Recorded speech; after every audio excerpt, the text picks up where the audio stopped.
following is a production of Sharkflight Media. Sharkflight Media. Sharkflight Media. Sharkflight Media. From mechs to mages or agents to argonauts, this is the world of Chris Kennedy Publishing. This is the CKP Future Books Podcast. Welcome, everyone, to this month's edition of Future Books. We're once again joined by Chris Kennedy, our intrepid publisher, and we are going to be going over the February releases of CKP Publishing. This month is going to be a great month. We have 4 releases this month, and every one of them is a great author. So I look forward to having this conversation with Chris about the books that are coming out. Welcome, Chris. Hey, great to be here. Thanks for having me. Oh, great to have you here. Man, I tell you what, it looks like 2023 starting off with a bang. The month of January was filled with good books, and now it looks like February is going to continue that trend. Oh, yeah, absolutely. January was awesome, and February has some classics, some great ones in the making, and some soon-to-be classics. So, you know, I couldn't be more excited about the lineup in February. And I certainly can't be any more excited than the book that starts off our February, which is Fred Hughes' new book in his Prince series. The Prince of Britannia is the series title. Prince of Britannia, which focuses on our Prince Hazard, which is a great name. And I love the first 3 books, but there's a lot of people who read those. This is a brand new book by Fred, and tell us a little bit about it. Oh, absolutely. It's Prince Peacemaker. If you've been following along in the series, they've been at war. The first 3 books, the prince was able to survive that, but is he going to be able to survive the peace? And that is going to be something that's going to be very difficult because, one, he's got to make peace with the aliens. He's got to keep them happy. Somehow he has to keep all of his fleet happy because after 100 years of war with the aliens, there are plenty of people that don't want the war to end, that, you know, given the opportunity, would just go start it all over again.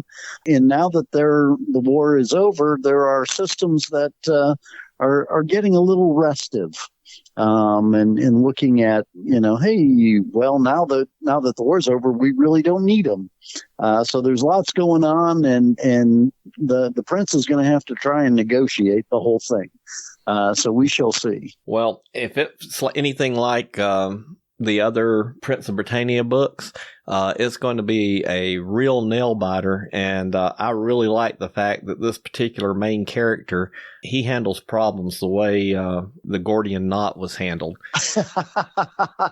I loved his solution to his future daughter's mother-in-law. Oh, yes. If that's not vague enough, but that was it was just like, oh, okay then. And there've been several of those, and I like, you know, nobody's safe, and you may go at a drop of a hat. Well, I'm not gonna give any spoilers, but I will say this: the entire series is worth reading just to see how Mr. Hughes handles the succession issue between Hazard and his brother, and the way that he waits to the very end of the book to really clarify exactly what he did. Yep. And I'm really looking forward to putting out, you know, the first new book in the series. When Fred brought it to me, he had 3 books already out. They were doing well, but he wanted them to be more. So we've been re-releasing them. You know, we re-edited them. And now we get the first one that, you know, is new in the series in a while, and it'll be coming out. The series will be coming out in audio too. I'm in negotiations for that right now. So, you know, there's lots of great things going on with this series. Not only do I have Prince Peacemaker, I've got Prince Renegade, which is lined up for in March. And then I've got Prince Liberator in June. So plenty of prints coming, and they're all, you know, every bit as good. Well, I will say this. There have been less than a handful of times since I've been associated with CKP that I read a book and absolutely was just like, give me more. I mean, I want to read everything right now. The Four Horsemen hit me that way. John Siers hit me that way. The Milesian Accords hit me that way. And the Prince of Britannia is absolutely one of the best series we've ever published. So we're gonna have a good month talking here. If those are your series, as we go down the list, there's plenty of goodness in your life. I have a really good immediate future ahead of me, and I'm just going to remind you that Christmas comes in December, not in February, but I'll take it whenever you give it to me.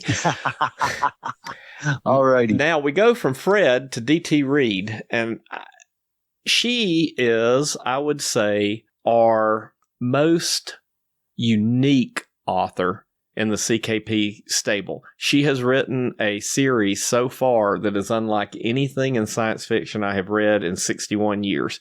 It's a viewpoint that is fresh and unique, and it focuses on a culture that we've never really seen in science fiction. So tell us a little bit about Apprentice to the Gods.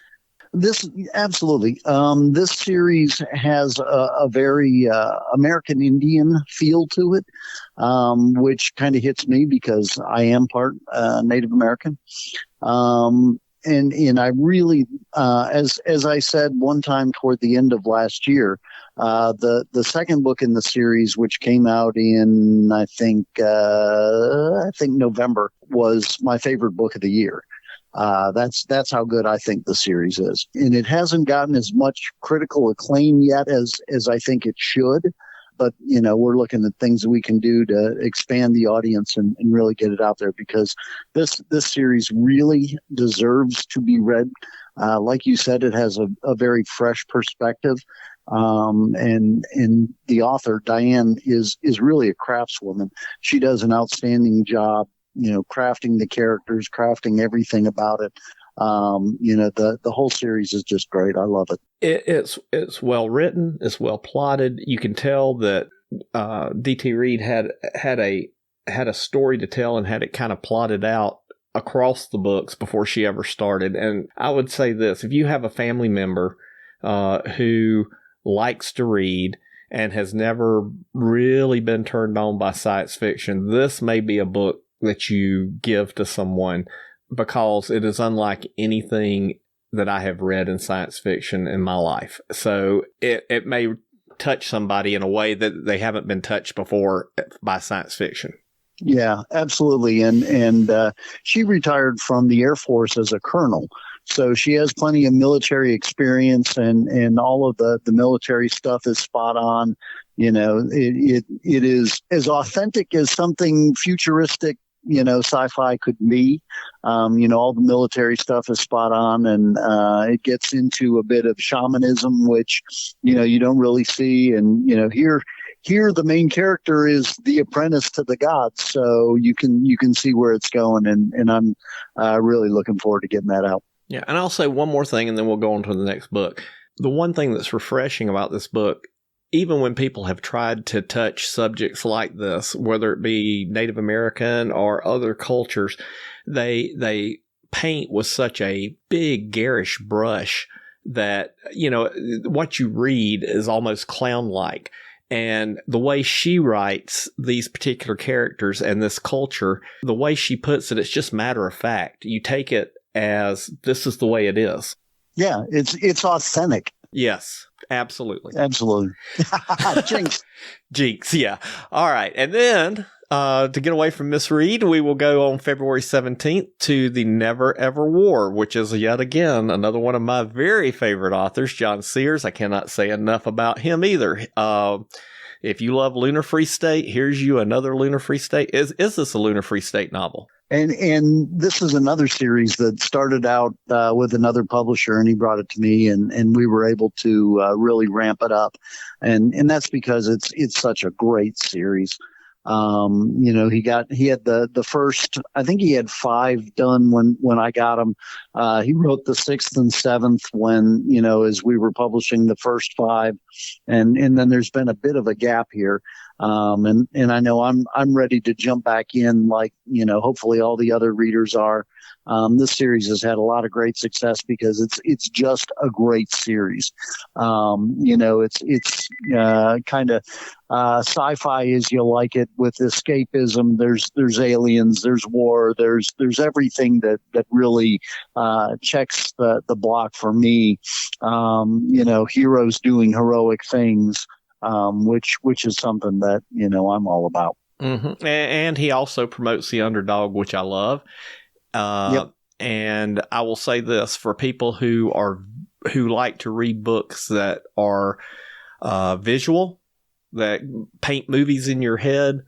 John Siers and the Lunar Free State is a great book for that. This could easily be a Netflix limited edition TV series or something of that nature. Oh, yeah, it totally could.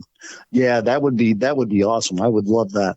And I will just say in passing, about the time that the Lunar Free State started, we had another series that started, which was Abner Fortis. Oh, yes. And the two series were going back and forth. Book one of one would come out, book one of the other, two, three.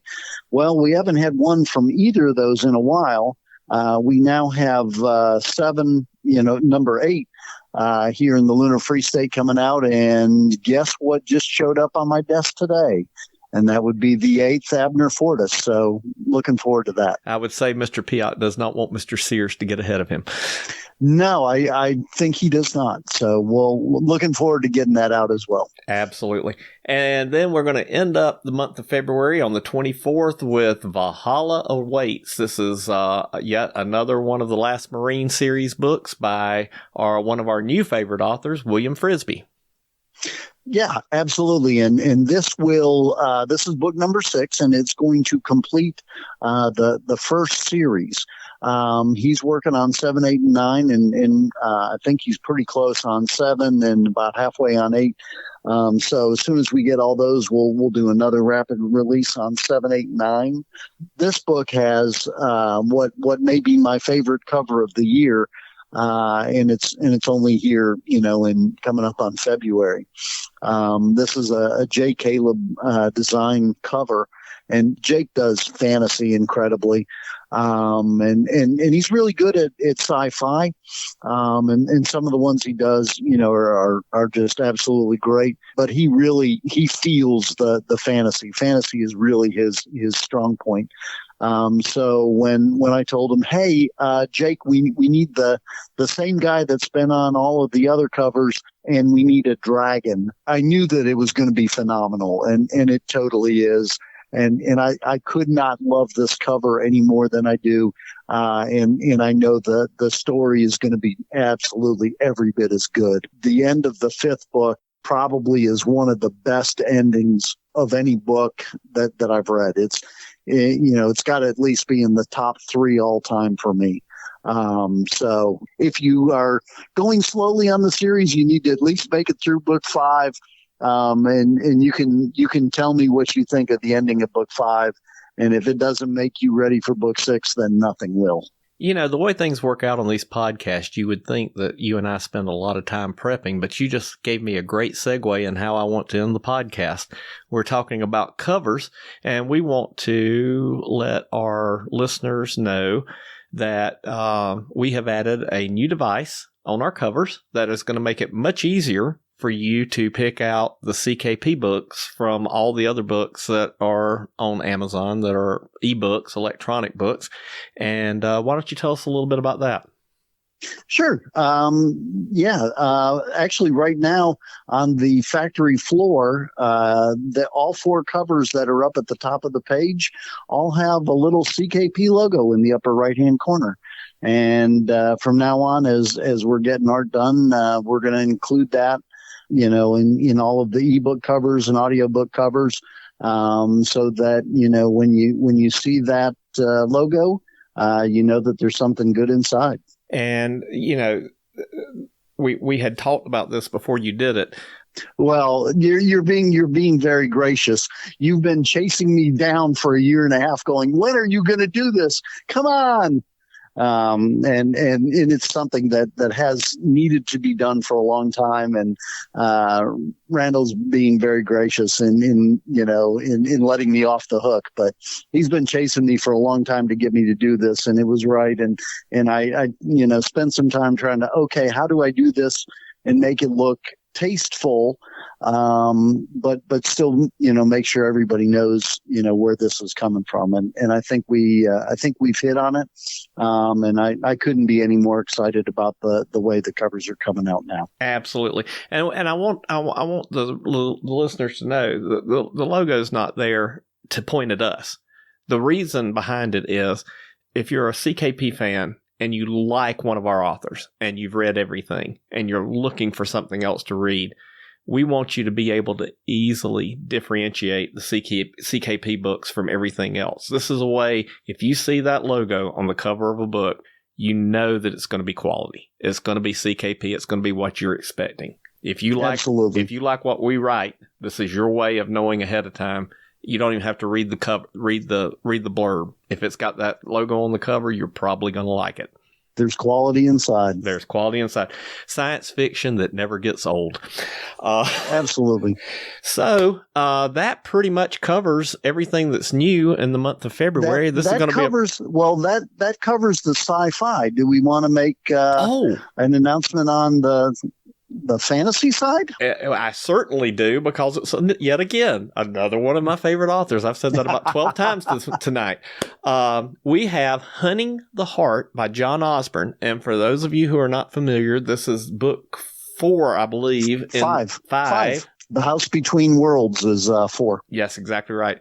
Of the Milesian Accords, which is, in my humble opinion, probably in the top 3 of all of the fantasy books series written by CKP. It is an absolutely fabulous series. So I'm looking really forward to this. Tell us a little bit about it.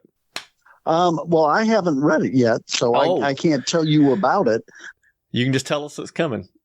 I can tell you it's coming on February 21st, and I can tell you how much I loved the series to this point, and can't wait to get a hold of this one as well. Rob Howell is just finishing up with it, and I should have it real soon. And I'm looking forward to it because, I mentioned when we were talking about Diane Reed, what a craftswoman she is. John is absolutely as well. He works really, really hard, to get better every day as an author. He has a list of things, that he always checks on his books before he turns them in. He's a consummate professional, and somebody that, I couldn't enjoy working more with, because, you're always going to get a quality product. And, he researches all of his mythology, so that, it all is good. And it's really the world that he's built is really, really neat. For those that don't know, the second book in the series was a Dragon Award finalist for fantasy. So, obviously there's a whole lot of quality going on in that series. Yeah. And you hear this all the time, especially if you read the blurbs on Amazon. Every urban fantasy book is Dresden-esque. It reminds you of Dresden. I think that is required verbiage on any urban fantasy novel. These are actually a lot like Dresden. A lot like Kevin Hearn's series with the Druids. What? Kevin Hearn? Yeah. I'm trying to remember what the name of that series. Kevin Hearn. That's it. Hearn. Yeah. What's the name of that series? Do you remember? I will get it in a second. It's the one with the dog. Yes. Very much. This series is very much, if you like the Iron Druid. That's it. The Iron Druid. If you enjoy the Iron Druid series, you will tremendously enjoy John Osborne's Milesian Accords. The same humor, strong protagonist, got a single father raising his son, has a forest nymph that lives with him. This is a great series. You cannot get any better than this. Absolutely. Couldn't agree with you more. And if you don't like the Iron Druid or the Milesian Accords, you're probably just not a big urban fantasy person because they are as good as they come. Or as we say, you're dead inside. So I think that pretty much ties up the month of February. And I look forward to doing this again in March. I do too, because there are some great things coming in March as well, including The Last Argonaut, a book that I have been looking forward to for easily 6 months. Oh, boy. And another Prince book and another Four Horsemen book, all good stuff. Yes, and that Four Horsemen book is a Four Horsemen book that I've been looking forward to for several months. So I can't wait to March 10th. Absolutely. All right. So we will talk to you next month, Chris. Thank you so much. Hey, thanks for having me. It's been great talking about all the great stuff we have coming out. Welcome this month, John Siers, one of my favorite authors in the CKP pantheon. He is the author of the Lunar Free State books, which, if you've listened to the podcast at all, you know that I'm a huge fan of and cannot get enough of. If you're a fan of Honor Harrington, if you're a fan of Robert Heinlein, this is an author you should be reading. He is absolutely talented and one of my favorite people in the world. John, welcome to the podcast. Well, thanks, Randall. Gee, I don't know. That's a tough intro to follow, but hey, glad to be here. And it's interesting because we're back, and you were actually the first one I ever did a podcast with, and that was the Future Books back in, what was that, 2020 or thereabouts? 2020, right after you published your first LFS book. I begged Chris to let me interview you because to that point, that was my favorite CKP book ever, and it's still in the top 3. Some of the best writing, and it reminded me so much of my youth reading the Heinlein novels. It is a tremendous series, and it's a series that all ages can get into. You've got space battles, you've got interpersonal relationships, you've got space marines, you've got a lunar city that reminds you very much of The Moon is a Harsh Mistress. I could go on and on. So just absolutely incredible writing. Well, people keep mentioning Heinlein, and that almost kind of like scares me and flatters me like crazy, because Heinlein was always one of my favorite authors growing up, and still The Moon is a Harsh Mistress is still one of my favorites from all time. But and that's how, in a way, what he called the Lunar Free State became the Lunar Free State in my series. Okay, so a little bit of a tribute to Heinlein. So we've seen, just to give the listeners an idea, the Lunar Free State in the very first book, we have a corporation that is ahead technologically from everyone else and is being persecuted by the United States government and other governments because they are pretty much ignoring everybody's mandate and just following the science. And they split off and move to the moon and create their own nation. And with this new book that's going to be released this month, we are in the third or fourth generation of Lorna Greenwood. Third generation.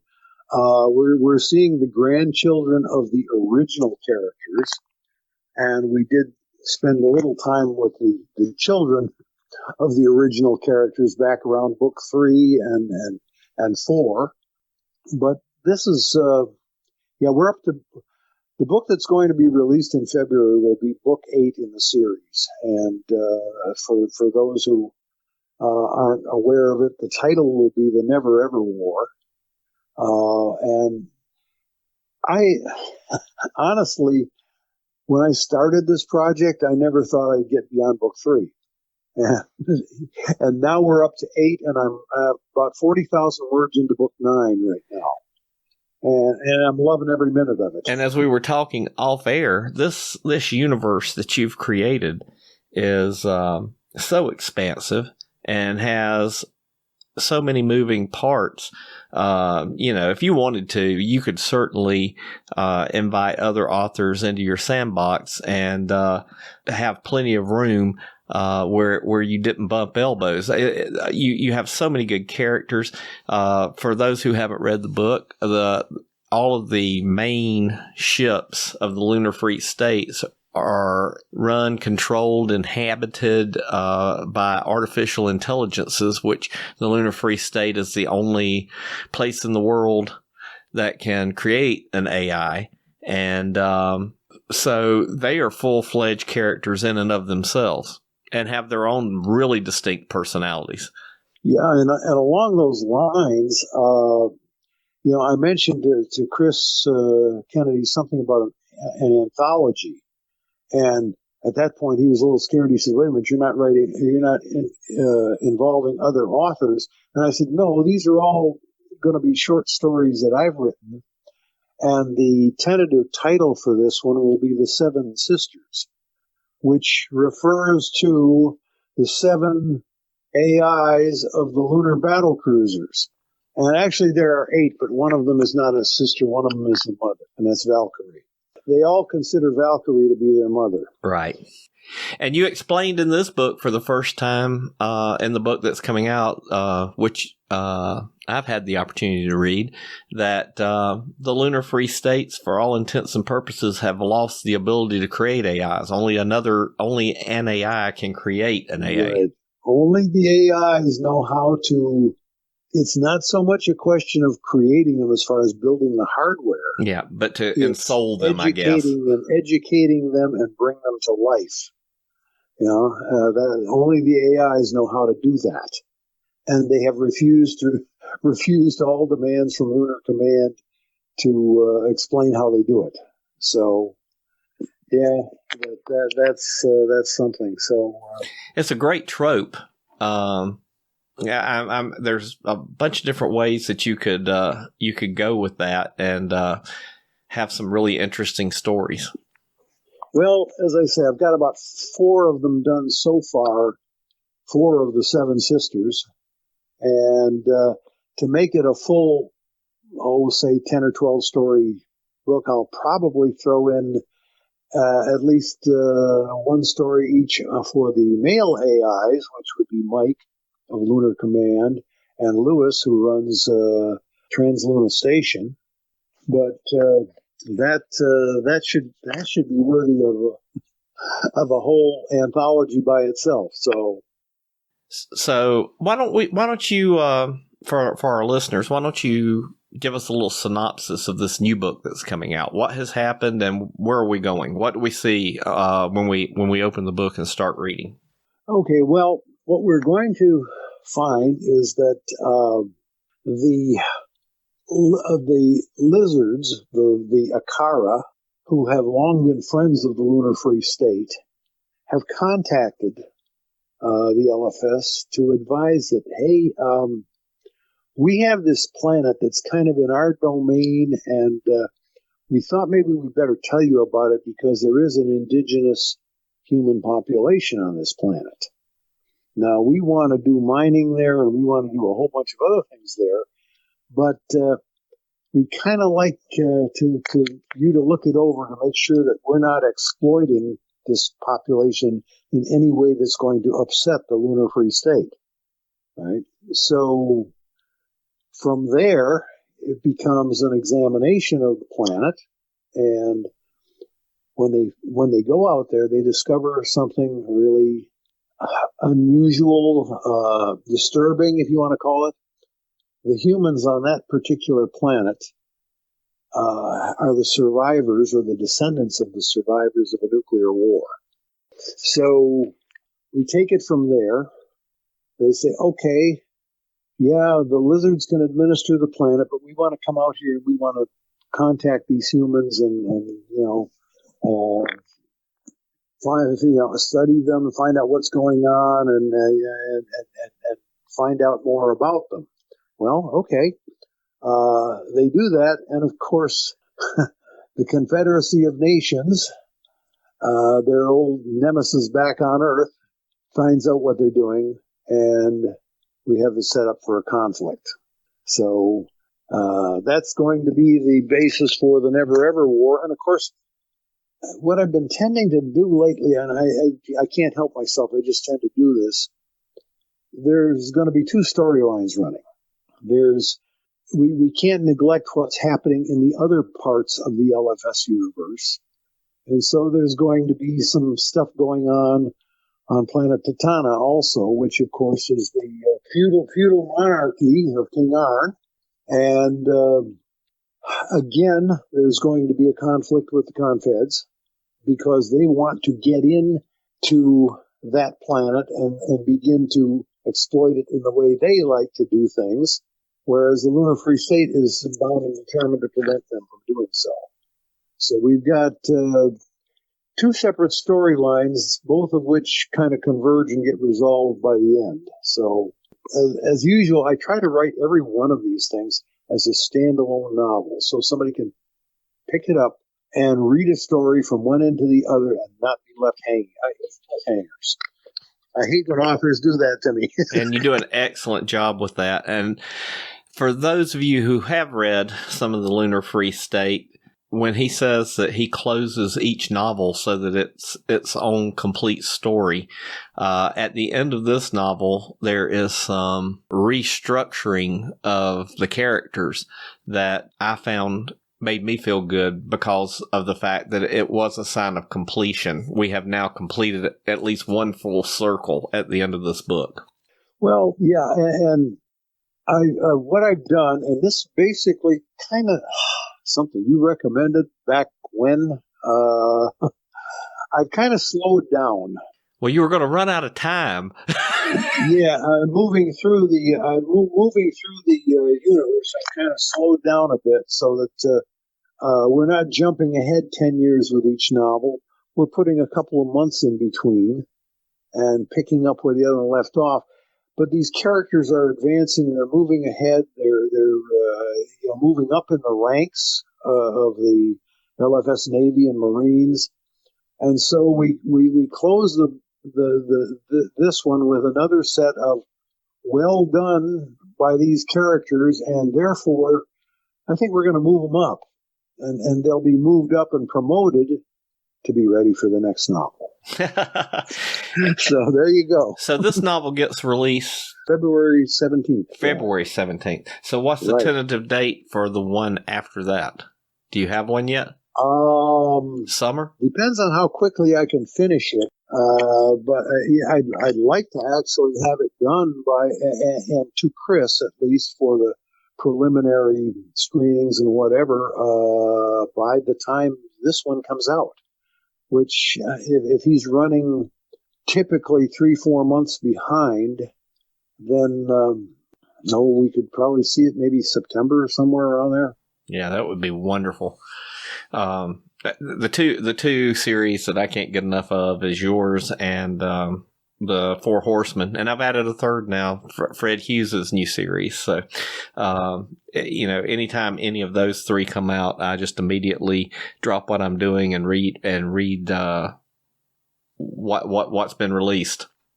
Well, hey, if I can throw in a plug for one that I've been liking a lot, you might try Paul Pyatt's Abner Fortis Interstellar Marines series. Yes, Dinley. Yes, do it, not like it. Oh yeah, his series is quite good also. So well, it's been kind of a publishing rivalry between Paul and I, and that Chris has tended to promote his books on the back of mine and promote my books on the back of his. Well, it seems to be working. Kind of like, yeah, it seems to be working because I think they're of a similar style and functioning. I do mostly the Navy. He does mostly the Marines. But that's that's the way it's been going along, and I think he's just about to release his number 8 also. So, oh Lord, we're going to be in competition before it's over with. Yeah. So, what else do you have on the agenda this year? You're going to do at least one more Lunar Free State, and you're working on an anthology. Is there anything else in the pipeline? Well, the anthology, and then of course there's. I don't know if I mentioned this one to you earlier, or there's something that's kind of going to wind up as a YA novel, I think, and it's basically it's in the Lunar Free State, and the protagonist is a teenage genius girl who managed to get herself entangled in all sorts of interplanetary intrigue. But the interesting thing about this one is that she grew up in and lives in Terra Nova City on the moon. And the entire novel is set there. So we'll get to see the infrastructure and...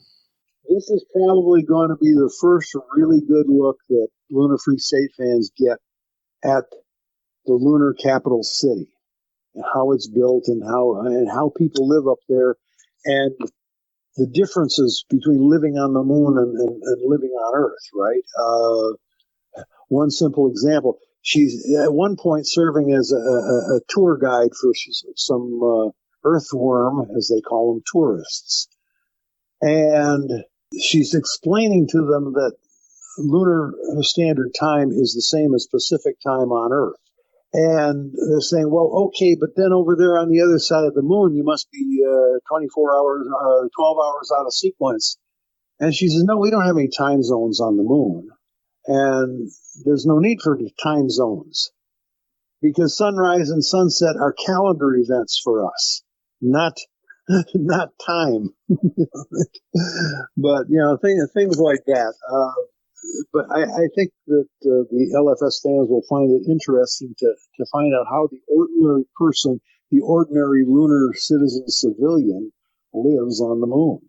I think I'm most intrigued by your anthology. I would love to see the Lunar Free State series through the eyes of each one of the AIs. I think that's going to be really interesting, and it's going to give you an ability to really exploit not the similarities, but the differences between each AI. Well, yeah, there's the very first story in this one is kind of a semi-humorous in a way because we know that supposedly, and there's been a lot of comedy done in television and wherever else about people who get fixations on their personal assistants, like guys that fall in love with Siri on their phone. Oh, yeah, yeah. Yeah, well, what happens when a crewman aboard one of the lunar battle cruisers falls in love with the AI? That'll be interesting. I want to see how the AI takes it. Yeah, well, that's it. And that particular story, I've got a title for that one. It's called No Algorithm for Love. Oh, that's great. So we'll see. I'll get back to work on that one. Hopefully, that one will finish within a month or two after the book number 9 that I'm writing now. Tentative title for book number 9, by the way, will be Stand on Xanadu. Okay. So, all right. That's where we are. Tell our listeners where they can go to see what you're working on and anything. Do you have any social media presence? I do. I have there's a Lunar Free State page on Facebook. The real place to go for the latest and greatest on everything is actually my website, which is www.lunarfreestate.com. That's www.lunarfreestate.com for those of you who want to go look. So is there anything else that you want to talk about while you're here this month? Well, just to mention, of course, that the books are now all out in Germany. Okay. Are they doing well overseas? They're doing very well in Germany. To my surprise, I make jokes about I'm now international. I'm now an international author, and I've written books that I can't read. But they launched in France just a couple of weeks ago with the first book, and so now we're in French as well, and there's rumblings going on that they'll be in Spanish shortly. Of course, this is all part of the big push by CKP International. Well, I can't think of a series that would do better overseas than the Lunar Free State series. Well, I'm amazed at how well it's doing in Germany, and we'll see how it goes in France. The other thing is, of course, that they're all now, well, we're up to book 6 now in audio. And so for fans of audiobooks, they're available on Audible. And of course, if you go to the Amazon listings for the books, the Audible is listed as one of the formats. The only thing about that is they've got a great narrator, a guy by the name of Jimmy Moreland, who is doing all of these books.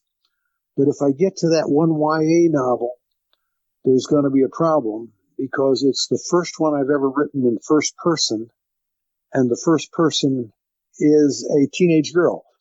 And I don't think Mommy's voice is quite going to fit that one. No, probably not. You're probably going to have to find a different narrator for that particular series.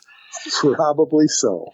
Well, John, we appreciate you taking time out of your busy schedule to talk to us. And I almost hesitate when Chris offers to have you on to invite you, because every minute you spend talking to me is a minute that you're not spending writing. And there are other authors I'd rather talk to. I'd rather you put pen to paper.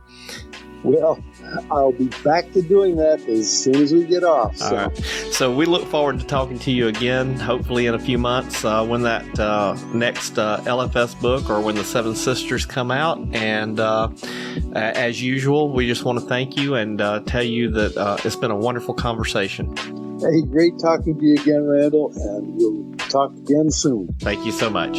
You've been listening to the CKP Future Books Podcast with host Randall Willis. If you enjoyed this podcast, please consider leaving it a review on Apple Podcasts, Google Podcasts, or wherever you subscribe. Show likes and channel subscriptions are also much appreciated on the CKP YouTube channel. Finally, if you'd like to know more about this author or others on the CKP roster, visit chriskennedypublishing.com. Thanks for listening to the CKP Future Books Podcast. We'll see you next time.